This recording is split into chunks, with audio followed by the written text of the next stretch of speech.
Hello, Deep Mindfulness Collective. This right here, right now, is the joy of being alive. So I'm coming to you live from Brooklyn, New York. Folks, lovely to be here with you as always. Hit me with where you're at, and what are you grateful for? Me, I'm in Brooklyn. It always bothered me that Spider-Man is from Queens. It's like, come on. Queens is okay. Brooklyn, and what am I grateful for? Well,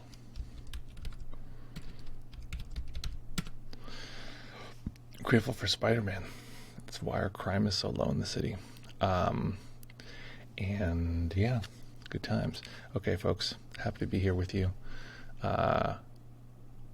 Welcome here, Amused Dave. Good to have you back. Lovely as always. Sanelf, Atlanta, Georgia. Grateful for hubby and kitties. Excellent. Just Andy here from Queens. Grateful for my adventures and I have in my dreams. I had some really cool dreams last night too. Dreamt of an old friend. It was a very weird situation. It was like, an old friend is like, oh, it's good to see you. And he's like, are we going to do drugs? And I was like, I guess. I mean, I've been sober for a long time, but I guess that's going to happen. And then we took drugs, and then all of a sudden we're hanging out, and it's like, wait, but this is a funeral, or this is a memorial, and it shifted in, all these people started coming out. It's like I thought we were gonna hang out, and it turned into a memorial, and I was like, oh, I'm very sorry for your loss. So weird. Dreams are weird. Just Andy in Queens, grateful for all my adventures I have in my dreams. Andy, I was just mentioning Queens and Spider-Man, so maybe that's why I was thinking of it. Amused Dave said, Lithuania, grateful for friends. Aaron B. from India, chocolate chip cookies, welcome, coming in all the way from India, USA. Vienna, Austria. Julia Temple, grateful for fruit. Holy shit, me too, boy. Fruit is great. Fruit, I've been into fruit. Hear me out, okay? Hear me out. Fruit and yogurt combo. Excellent times. Just Andy says, started having wake-induced lucid dreamings. Wait, wake-induced. What's wake-induced? It's pretty trippy. Wake-induced lucid dreaming. What does that mean, wake-induced? What does that mean? Nate, good to see you. Charlestown, Virginia. Grateful for my dad, whose congestive heart failure, sorry to hear that, has suddenly gone from normal, slow, old guy to being in the hospital this week. I'm so sorry to hear that.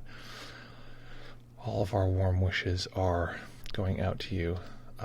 We're all here about to send you a little GIF wish. So this is our GIF well soon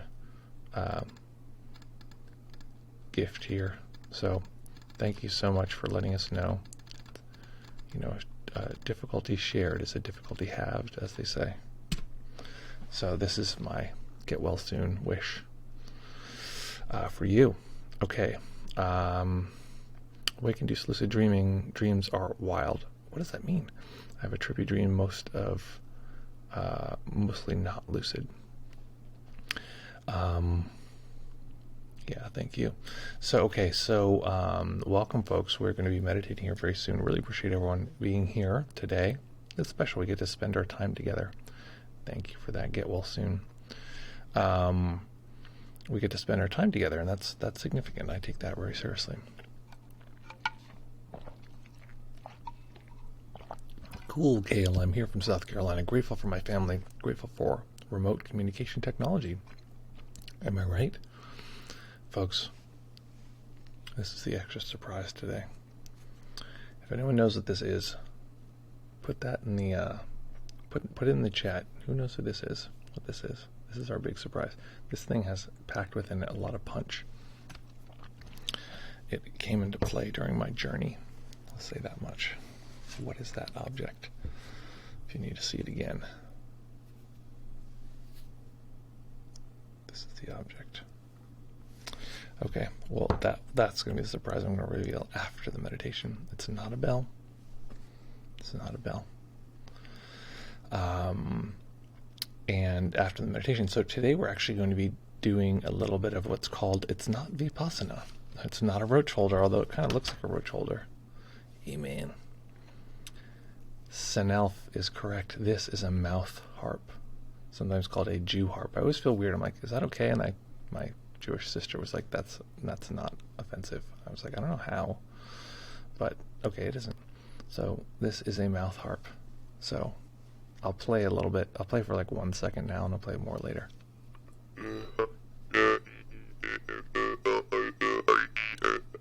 That's all I'll do for now. It's cool. It's crazy that this thing makes that sound. Actually, this thing makes no sound.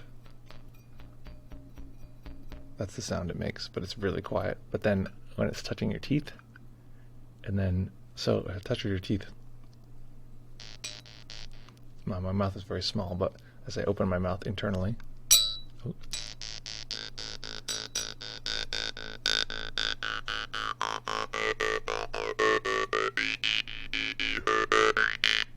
gets very cool and weird. Okay, just any wake-induced lucid dream is a person is attempting to remain conscious while crossing over from wake state into dream state. Very interesting. Very interesting. I feel like I want to take a course. Maybe I should take a course or something on lucid dreaming, because I feel like it'd be really cool. Does lucid dreaming affect sleep at all? Does that mess you up at all? Do you get like worse sleep because of lucid dreaming? Yeah, this is used during journey work. So you do this as the person's kind of in the middle of it to help them process through. Imagine that coming at you when you're way deep in. I think meditation gives you an edge in this. Oh yeah, oh absolutely. Meditation definitely gives you an edge in that. Yeah, it's a really cool instrument. It's also extremely intuitive, and there's some really crazy, what are they called? Meditation gives you an advantage in a lot of places, I'll tell you that. It gives you, there's a lot of crazy videos, tutorial videos. I usually have some background awareness. I'm dreaming if only I notice the content of my mind. P.S. Fun fact, this is something you can go really deep. If you're having lucid dreams and you can, know you're having lucid dreams, if you can meditate in those lucid dreams, you can go very, very deep. Powerful stuff can happen. Lucid dreams actually help me with my sleep, but some of the vibrational stages can be a bit freaky. That's absolutely correct. It'd be fun to do a course, to take a course on lucid dreaming. People have asked me to teach it before, and I've done a bunch of stuff related to it, and what I typically talk about is bracketing sleep. Any unit of sleep, any chunk of time where you are asleep, if you enter that with meditation until you're unconscious, you exit that with meditation. As soon as you start to become conscious again, you begin to meditate again. If you get up to go to the bathroom, that kind of thing. Going back into sleep, you meditate, coming out, like you hit your snooze and you meditate until it goes off again, this kind of thing. Those brackets of meditation start to bleed into your sleep, and then you start to have these states of deep, transformational meditation stuff that occurs in your sleep itself, which is very cool. I had a lucid dream and meditated. Good. I started to get super trippy visions, lol. I even met you after to give me a report. That's pretty cool. That's cool. Maybe that was in my dream. Excellent. Okay, folks, so we're going to meditate today. You've heard of something called vipassana. That is to disentangle the strands of our world. We're going to do vipassana, which is a later development where we start from the place of open awareness, and then from there we navigate pieces. So we're going to be observing the mind collapsing and surrounding different sensations as we go through. This is a key portion of what we're doing in our course. So we did a little of this last time, but we went through all of our senses. So today I want to start with, I think we're just going to do the sensations of the body. So let's jump in, folks. Find a nice comfortable position you can maintain for the duration of the sit. We're going to sit for 25 minutes. Decide now how long you want to be here so you don't have to be confused with that decision while you're practicing, because the likelihood is you will bail if you try to make that decision during.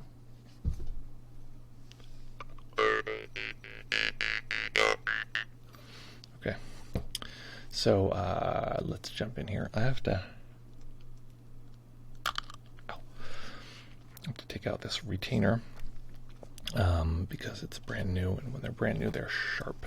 I have not yet modified them.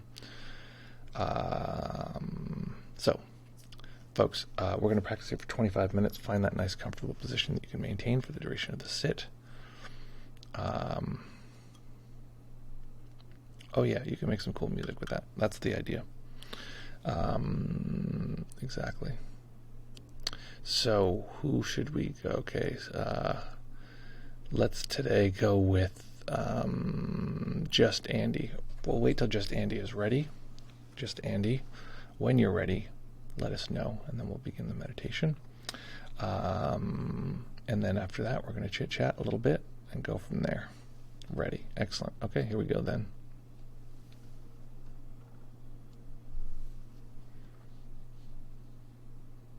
I almost just hit the end stream button instead of the switch camera angle button. Let's begin.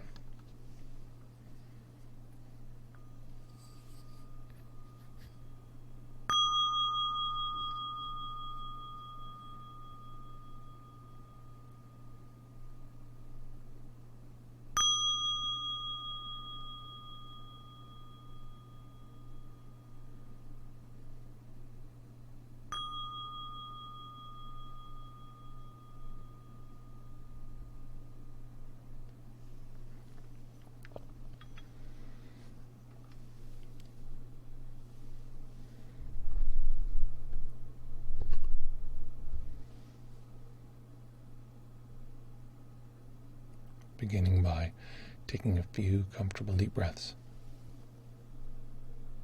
Just feeling your body rise and fall.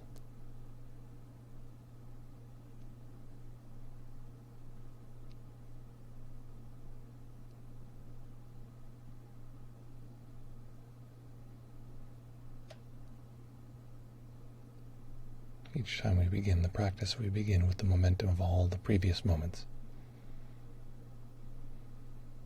So taking a few seconds to simply feel the effect of all of the various forces that have come to create this particular moment.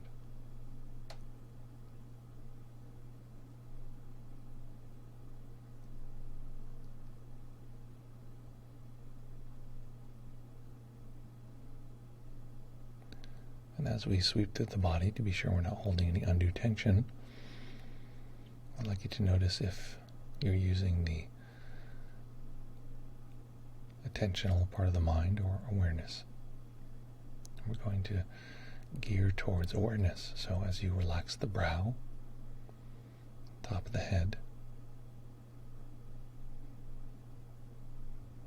let those sensations be felt within the whole, within the totality of experiencing. Relaxing the eyes and the muscles behind the eyes.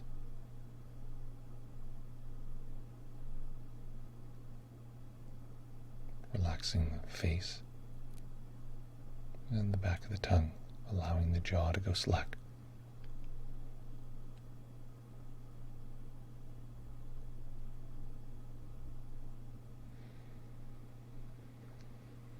Relaxing the neck and the shoulders.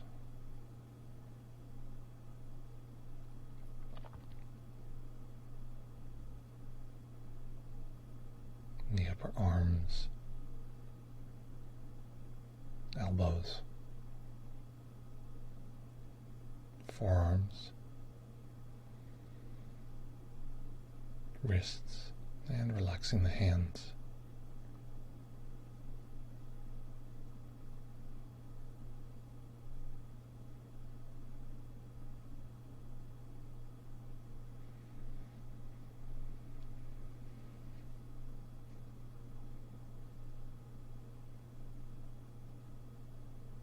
Letting go of any attempt to control the breath, just letting the body breathe as it will, and noticing the natural tightening and relaxing of the upper chest and upper back as the breath comes and goes.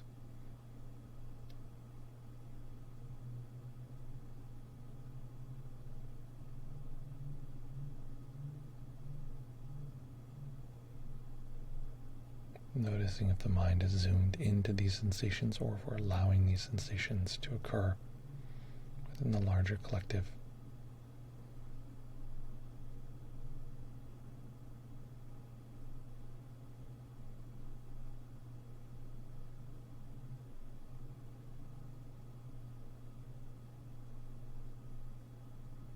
Relaxing the belly and the lower back.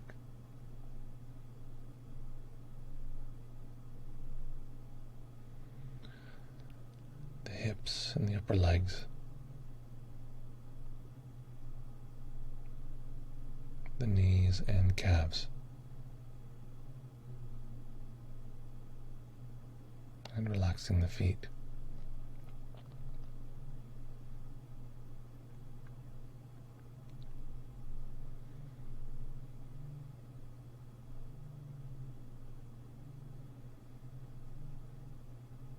And then tuning into relaxation throughout the entire body, all sensation together, one collective.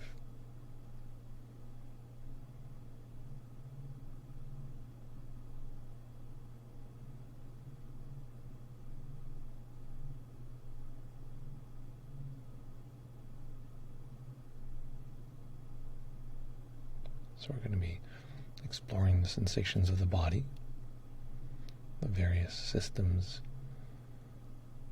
and areas of activity in the body. And we also want to be sure to include emotion, if there's any emotional activity, including this.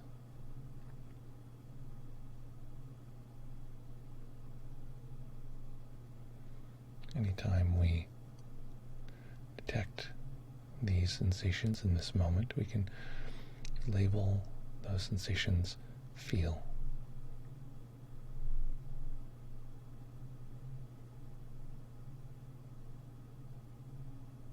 So I'll move through a different set of sensations one by one and see if you can detect those sensations not just with attention laser pointed on them, but the goal is to allow awareness to be present as well.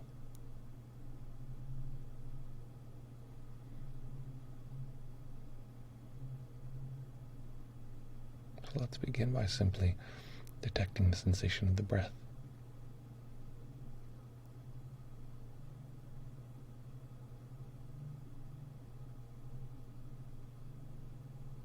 How much of the body can you detect the breath in?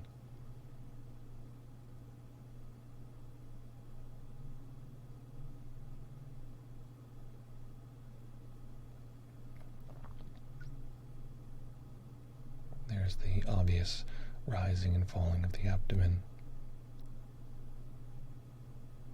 the tightening and relaxing of the upper chest and upper back,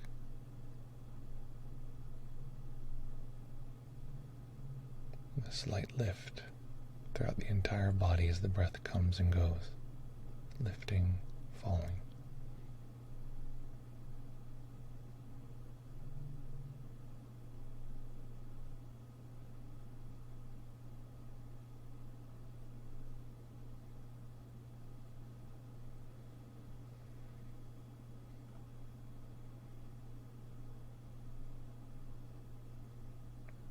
There's the temperature of the breath as it enters the nose, cool, dry.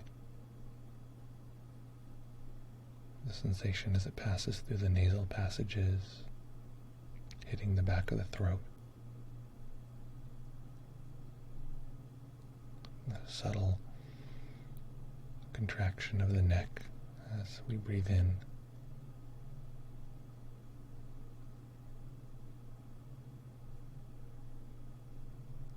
All of the body relaxing, letting go as we breathe out warm, moist air.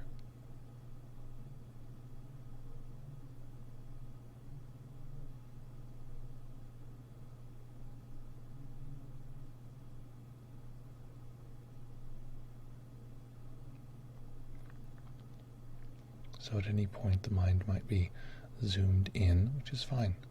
If that's the case, just knowing that we're experiencing part.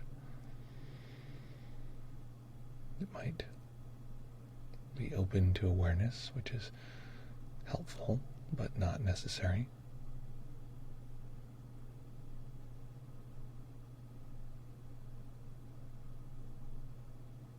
It may be balanced between the two.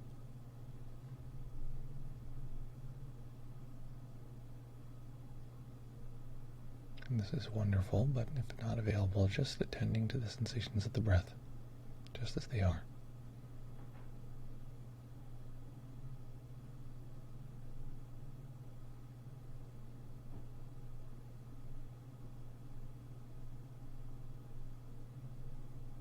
More subtly, we can detect circulation, perhaps the heart beating in the chest. Sometimes we can detect sensations of blood moving in the body in places where veins or arteries are close to the surface. So sometimes in the hands or thumbs, sometimes in the crook of the elbow or underneath the arms.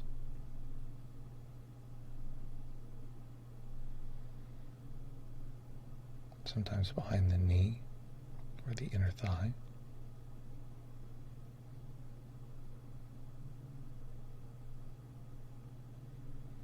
Seeing if you can detect this very subtle sensation of blood itself moving through the body.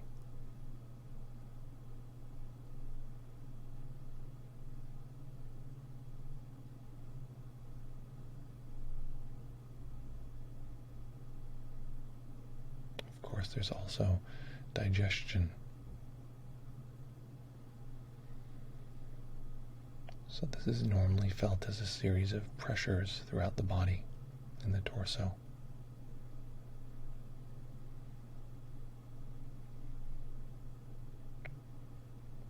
Digestion starts with our taste experience, so we can taste the experience of the mouth.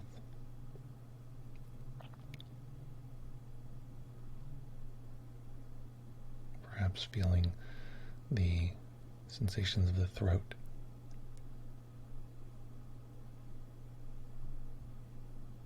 Perhaps following those down to feel the belly.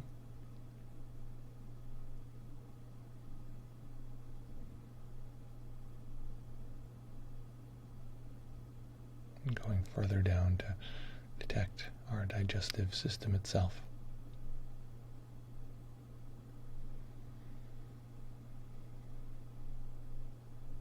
Usually we only detect these when we feel pressure, hunger, or feeling full, this kind of thing. But we know those experiences of detecting these parts of the body.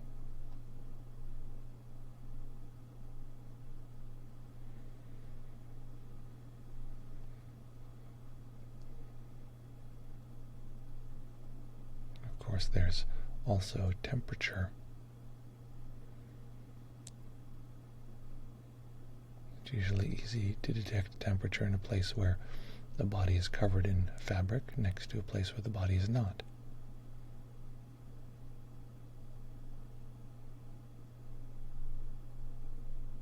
Often the front of our hands is a different temperature than the back of our hands.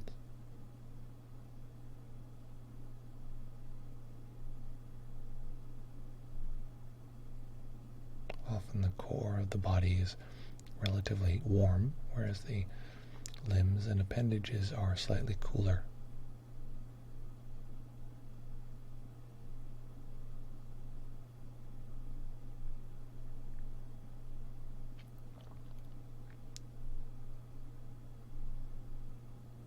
If you're noticing this, noticing it from the perspective of awareness,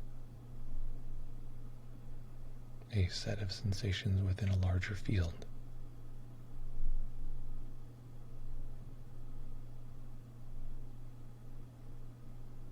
If that's not available, just noticing that the mind is zoomed in.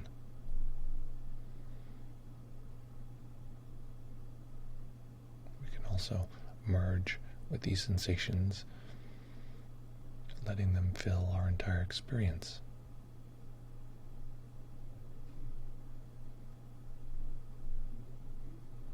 Letting temperature be everything for a moment.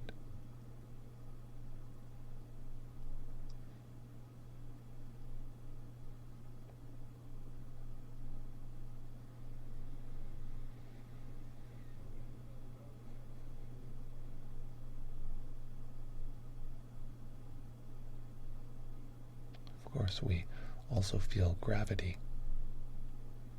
We usually first detect this in the place where the body's resting. So where the body meets the surface we're sitting on or standing on, where the hands rest.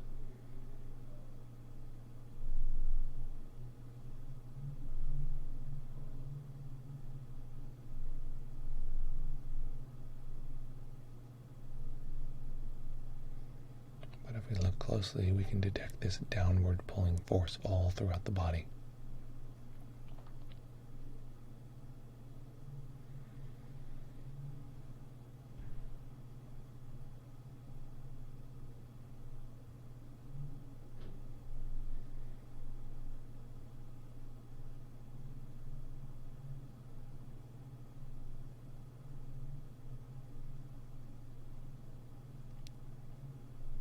There's efforting to hold the body posture.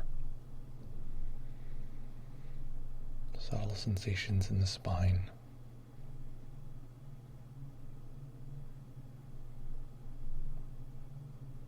The natural tendency of the body to balance and correct.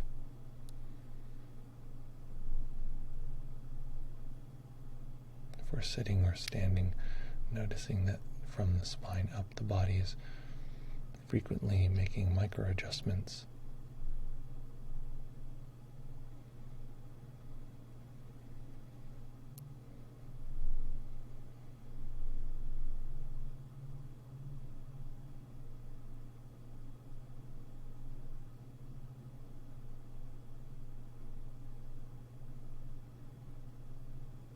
And of course, there are also aches and pains, unpleasant or difficult sensations in the body.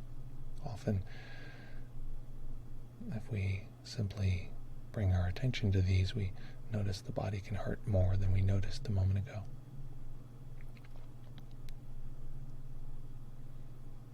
Noticing that if we pay attention to uncomfortable sensations, they come to the foreground.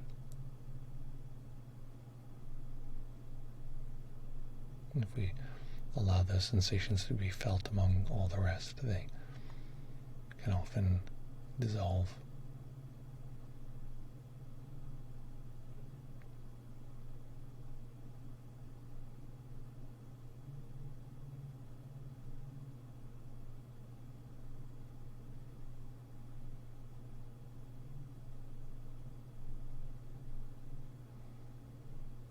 So for a few moments, noticing any of these sensations in the mind, labeling them feel. If possible, noticing if we are zoomed in, or if we can experience those along with the balance of our awareness.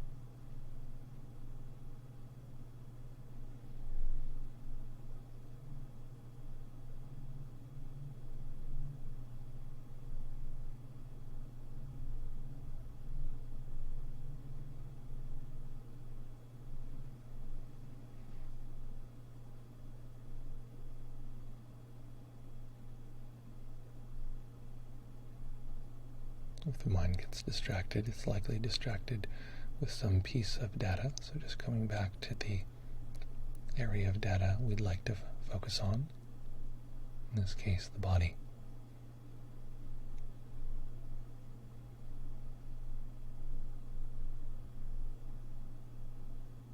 Perhaps noticing that here too we can detect specific sensations, details, or we can attend to the entire body as one collective, erasing the edges of any of these specifics.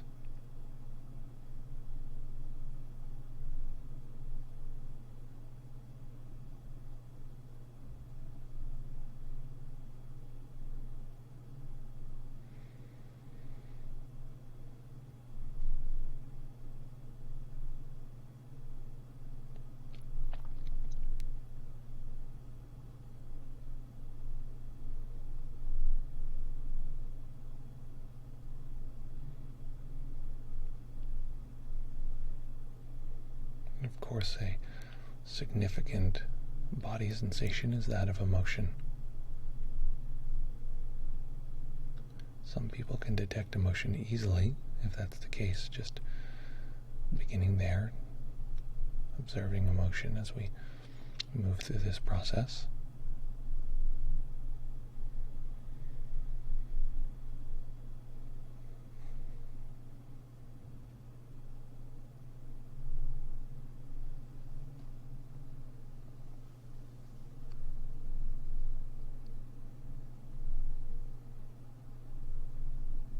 Emotion tends to be a kind of coloring of our experience, a sense that we like or dislike what's occurring. Not the concept, but the feeling. And as we do this,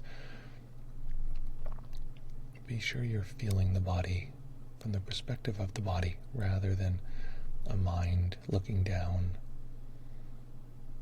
as though it were making a map of the body and then feeling the sensations of the map. Direct experiencing of the body, in this case of emotion.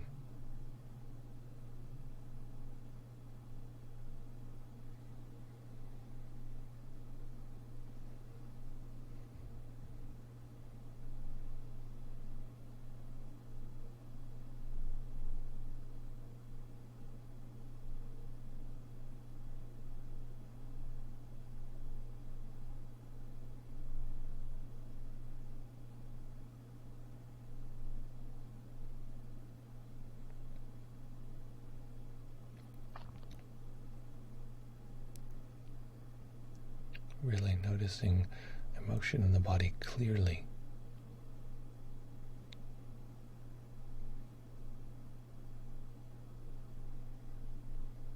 Soaking into the quality, the color, the way it shapes and shades our experience.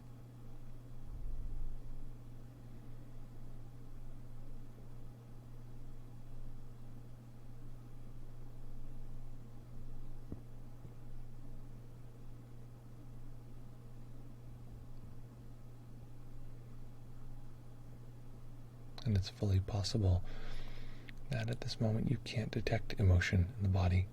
Well, perhaps that is frustrating, annoying,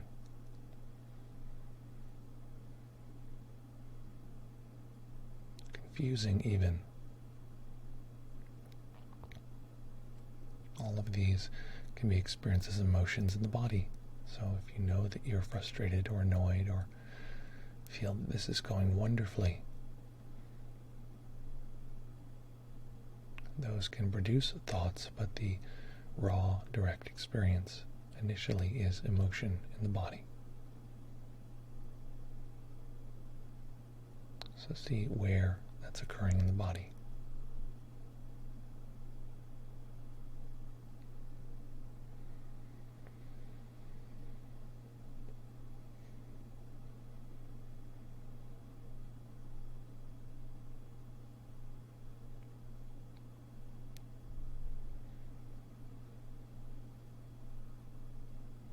And if you can't detect any emotion, and there's no response to that fact, then what you're experiencing is the emotion of peace. Not a problem, just peace.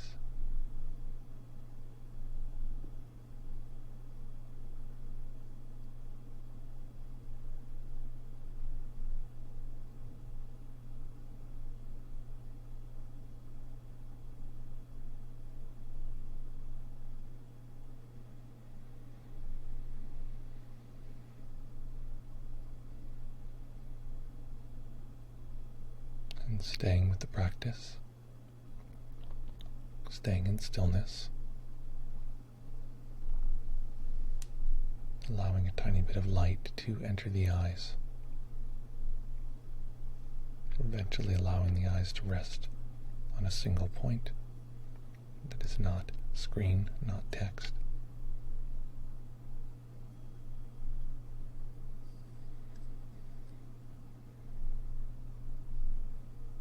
Letting the spaciousness of seeing expand the spaciousness of awareness.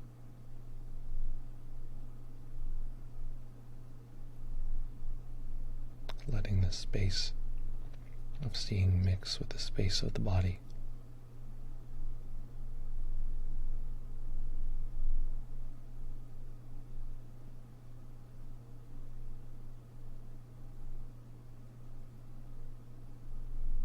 Letting this awareness of body experiencing in this moment be the great teacher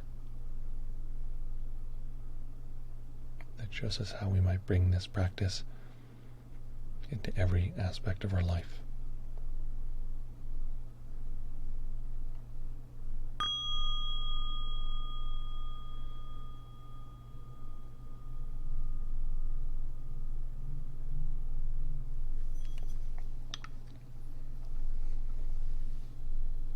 Okay. As we transition, see if you can stay with an awareness of the body. Allow yourself to stretch.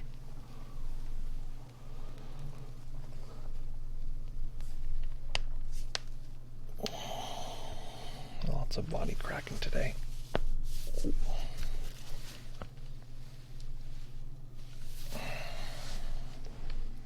Okay.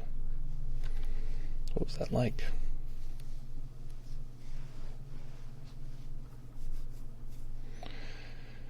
What happened, and what do you like now?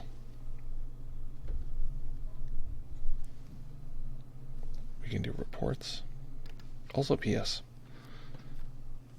If anyone ever has input on how to make anything we're doing better, anything at all, you can message me.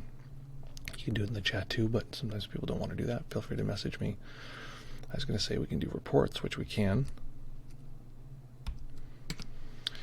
But if people have ideas about how we can make this whole stream more fun, interesting, more of an exploration. Wait a minute. Wow, my whole table's like an instant away from falling down. I'll fix that. If you have any ideas, you can let me know.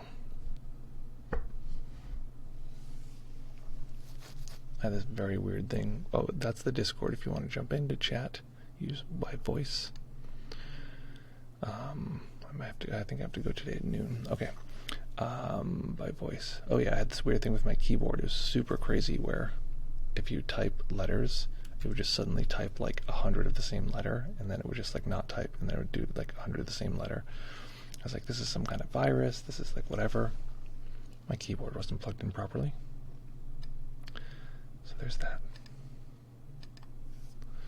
Okay, let's jump right in here to, let me open the Discord since I've signaled that that is available. Where is that?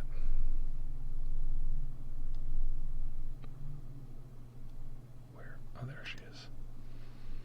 Okay. Oh.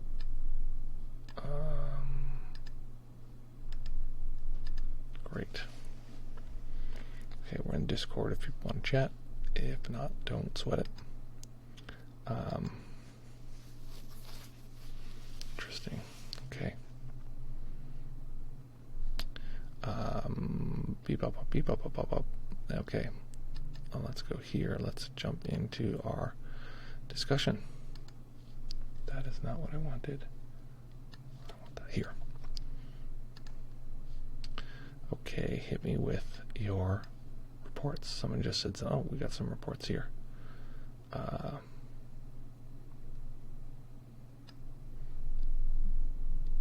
Just Dave says,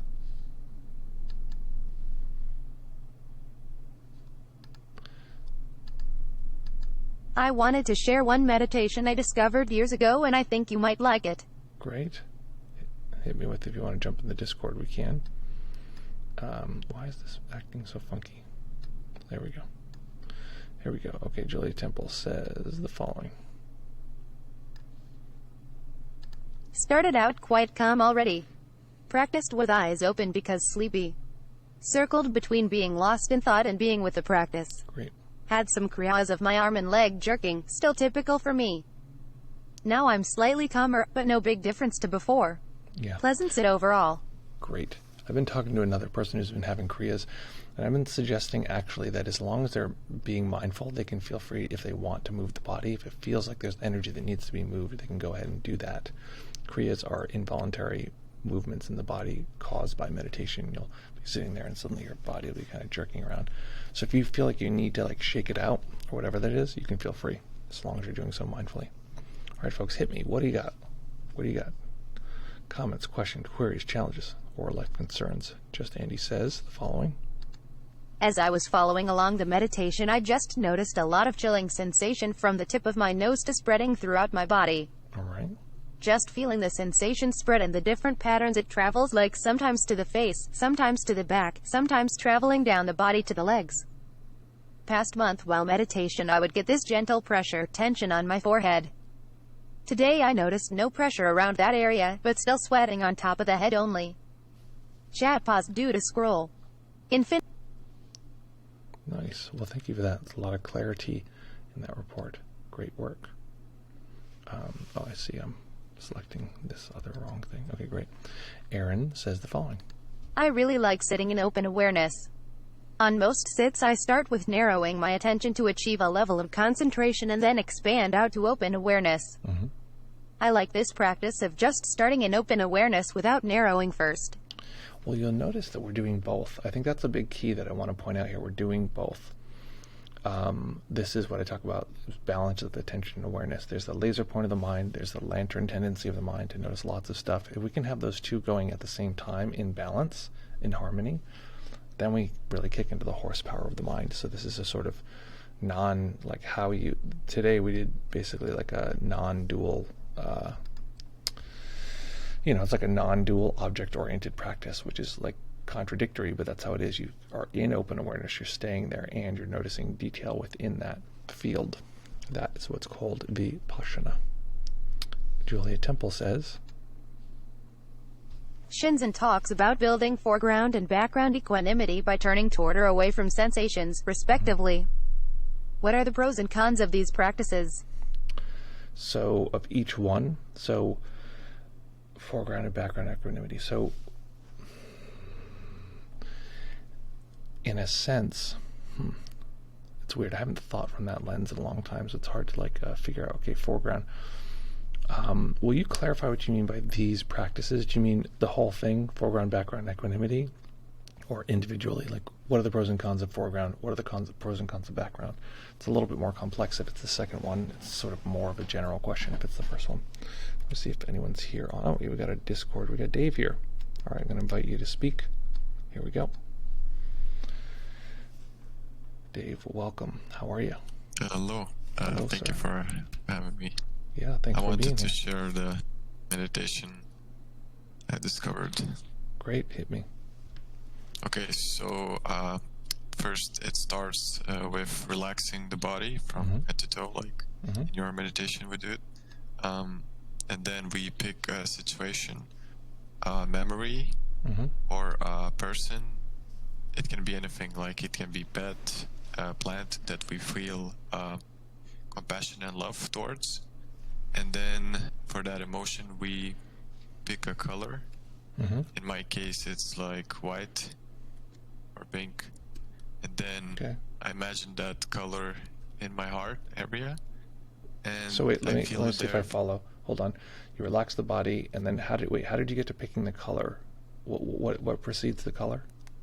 Oh, so you pick a situation, or a person or pet or plant that you feel compassion towards. I see, and then you pick a color related to that. Yeah. Cool. And then, and you feel it in your heart area, that emotion, with a color, and you imagine it as a bubble, and then slowly you expand it with exhalation. It doesn't have to be second exhalation. You can feel it for 1 minute and then expand with exhalation to your body, and slowly to your room, to your house, to neighborhood, to block, to city, country, continent, world, and universe. And the key in this meditation is to feel your thoughts in that bubble as well, or like intentions and emotions, from that perspective. That's So great. yeah, that's the meditation. Who did that? Because what that is, I'll just describe as, that's a kind of standard sort of popular form of metta loving kindness practice. Everything's the same except for the color, which I think is very interesting. So where did you hear that practice? It's a very clever use of color. When I first discovered meditation is from the Vishen Lakiani. So from him I heard it. He was teaching 6-phase meditation, and it's first phase meditation. So I don't know the name. Will you put it in the chat so I can just see what it looks like? That's great. Thank you for sharing that. It's really cool. Yeah, I love to share. Yeah, that's a kind of standard, popular way to do metta practice. That's from Mind Valley. Andy's saying it's from Mind Valley. Interesting. Yeah, it's from Mind Valley. Yeah, Cool. Andy. Yeah, you're right. Nice. Awesome. Yeah, all of those pieces are the same. It's usually what will happen. People will just you just feel that feeling and then generate that, piece by piece from, often it'll go like a certain sequence. It'll start with yourself and then go to, benefactor and then go to a neutral person. And there's just different ways of expanding out. And this goes to a difficult person and to, and then to all beings and then to, all sentient beings and then out. There's just different ways of exploring ways to expand metta, but the color idea is good, and it's always kind of good if you can hotwire something from one sense gate and sort of trick the mind into using that in order to do something else. It's like we already know what a color is, so you have that color and you expand it out. It's kind of a lovely little trick. Nice. Very cool. From this meditation I got my first some sort of mystical experience. Cool. Nice. Yeah. Super fun. Nice. Yeah. So, and you'll notice. Yeah. And you'll notice from my perspective, what's happening there is you're basically starting as a part, and then you're sort of going to larger and larger parts until you're connecting with a whole. And so that is a kind awareness practice, if that makes sense. It's similar ways. Yeah. Yeah. Awesome. Thank you, man. Anything else to report before we jump off? No, thank you, man. Awesome. Glad to see you. Glad to hear your voice. Glad to be here. Awesome. I'll bounce you to the audience. And okay, let's see. We got some more reports here. Julia Temple says, if I hang out a lot with a certain sensation, does that mean I am training equanimity with it and integrating it at the expense of the sensations in the background? I had you until at the expense. So if you're with a sensation and you have equanimity with it, you are training that circuit in the mind. It's not at the expense of anything. In fact, it's to the benefit of any of the other sensations. It's, equanimity is sort of universal. So if you're developing equanimity here, it's going to bleed. It's actually quite messy. So it kind of goes everywhere. This is actually a trick. You can do this with pain. And I don't usually do this that much because I feel like some people who have trauma can get really bugged out. But if you pinch yourself in a way or someplace in your hand or something that's not really harming you but causes enough sensation, you're like, okay, this hurts. If you have trauma, don't do this because it can be agitating or something. Or if you do it, slow down your breathing for 2 minutes or so first to really trigger the parasympathetic nervous system, and then you can go ahead and do it. So you can notice that if you zoom into it, it feels like pain. That definitely feels like pain, right? You can definitely, there's no question there. And if you pay attention to something else, if you zoom to some other sensation, in the moment when you're zooming in to that thing, the pain will sort of disappear, but the pain is insistent. So it kind of keeps being like, no, but me. So if you can attend to something else, that's fine, but it doesn't last that long. And the mind just keeps going back to the pain. So then if you can do it and feel that sensation, and then right nearby, someplace else, you can feel the edge of the pain, you can kind of feel the scope of where it stretches. It sort of has an echo that goes out even further from there.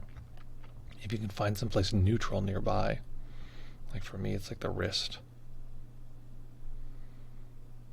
And just deeply, deeply, deeply accept the wrist sensations.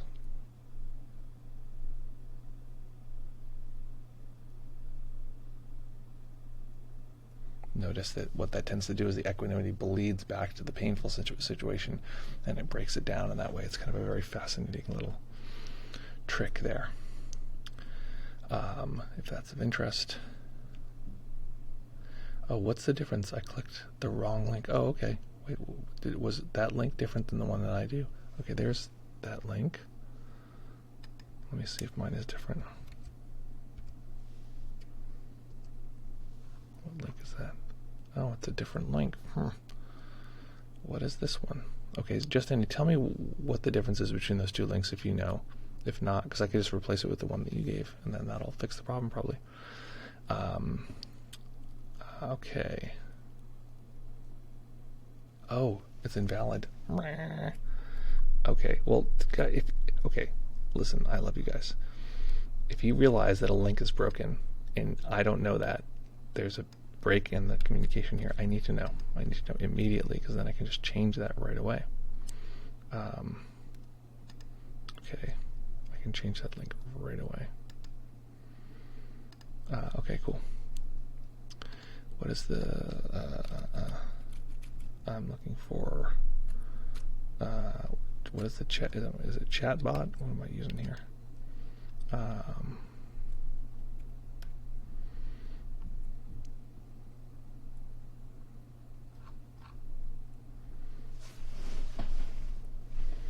Okay, let me just change the link in the thing. Okay, folks, any other questions, comments, queries, challenges, or life concerns?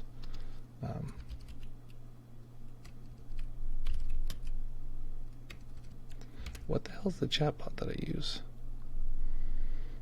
It probably pops up when I do the links thing. What is this thing called? Nightbot, that's what it is. I was thinking ghost something. I'll change it right now, god damn it.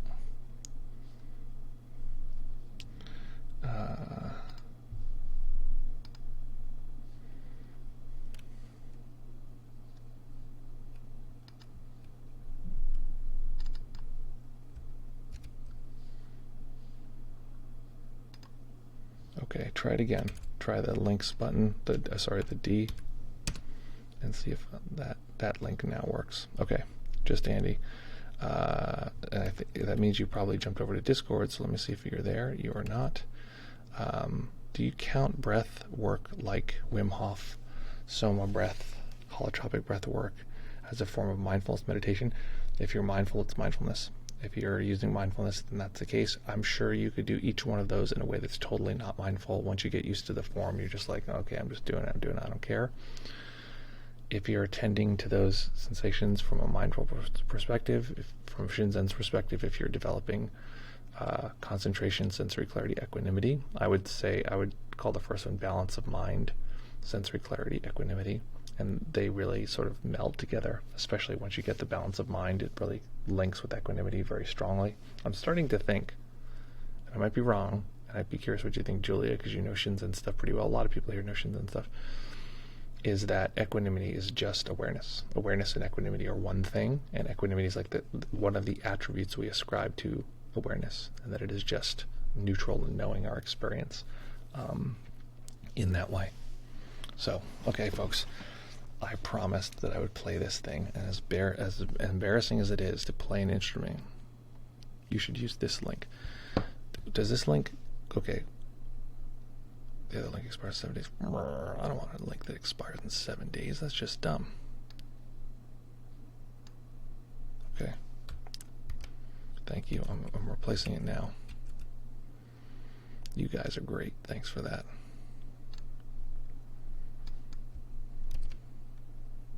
What happened? Okay, I'm changing that now. Now I'm going to play this instrument that's fully embarrassing.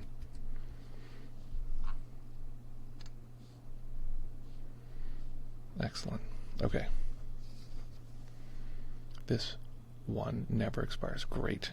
Okay. Folks, this is a mouth harp, sometimes called a Jew harp. This was used in my journey. They use this. There's a point in the journey, because I'm playing a lot of music, where somebody started playing this, and it was very weird. And I was like, is that a mouth harp? Because I've heard it before, and it just sounds like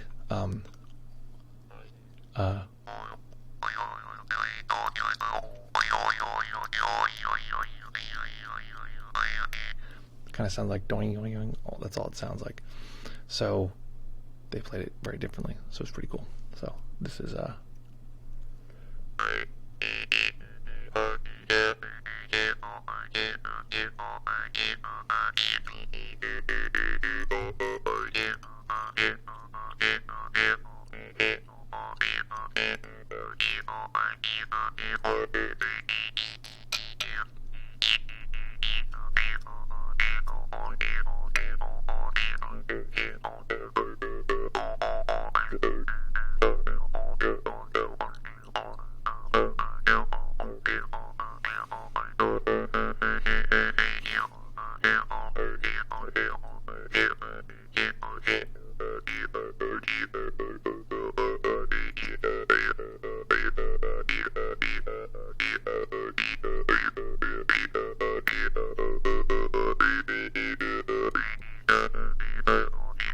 you get the idea.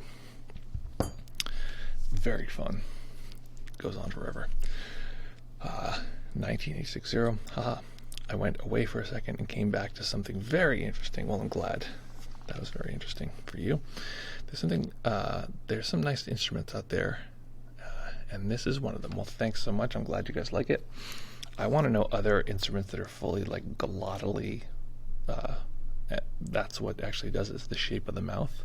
I think it's embouchure is the technical term, but there's all this cool stuff where it's like there's one where you're just like opening the throat completely. So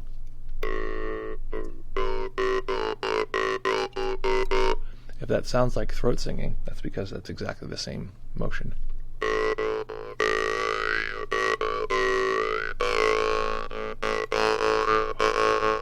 And then when you breathe, it changes the sound pretty dramatically. So I'm going to breathe in and out like.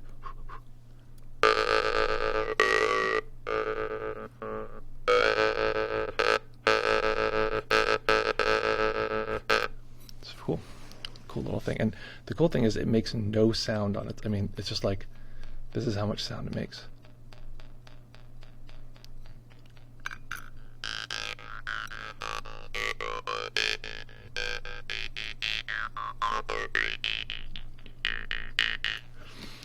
You can do Luke. I'm your meditation teacher. Luke. Oh, yeah, you. Can't do M's. Funny.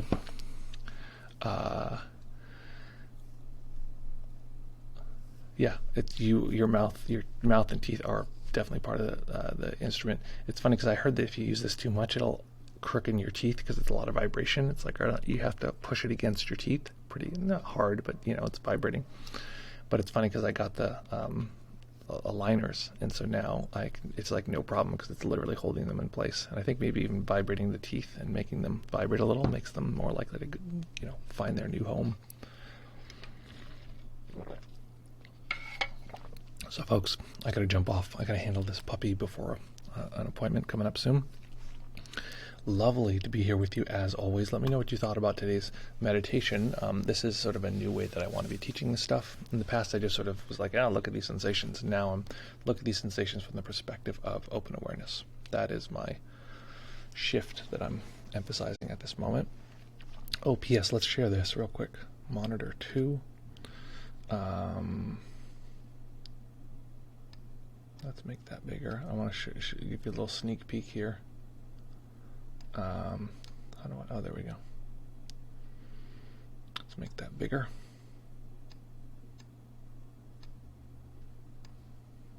Okay, there we go. Oh, I can't go any higher. Okay, so folks, this is a video that's coming out very soon about finding a life path. If you've been here on the stream, you know that I talk about this all the time. Here we go. This video is coming out soon, so I'm excited to share it with you. Wanting feels in a way very good, but it also has this sense of at the end of it, once I get the thing I really want, I'll finally be relieved. And so the wanting has more momentum because we do not focus on our values. Our life is full, certainly, but we do not actually have the things that are the most important to us at the core of our experience. So this is my video on picking a life path, aka my video on values. That video is coming out soon. The links just popped up here in our thing. It's on our second YouTube channel. Check it out. That's the spot. That's the place to be. I'm no, sorry, it's coming out on our main YouTube channel, coming out soon. So if you're not subscribed there, what are you doing? Okay, folks, lovely to be here with you. As always, let's listen to some music. So in this particular moment, take a moment to feel the sensations of your body. You know, I think a fair thing to say is if we feel the rhythm of music, if we feel the tone, the emotional tenor of music, that is a sensation of the body. That is emotion. It's not a mental thing. We think it's our ears, but actually that's our emotion. So feeling that in the body, tuning in with that, letting awareness expand out to include all of our experience. And knowing that this is how we learn to bring this practice into our life, is by practicing it in all of these different moments. So folks, lovely to be here with you. As always, we'll be back here in fewer than 48 hours. As always, practice well, take care of each other, have fun, and we'll see you all very, very soon. Bye.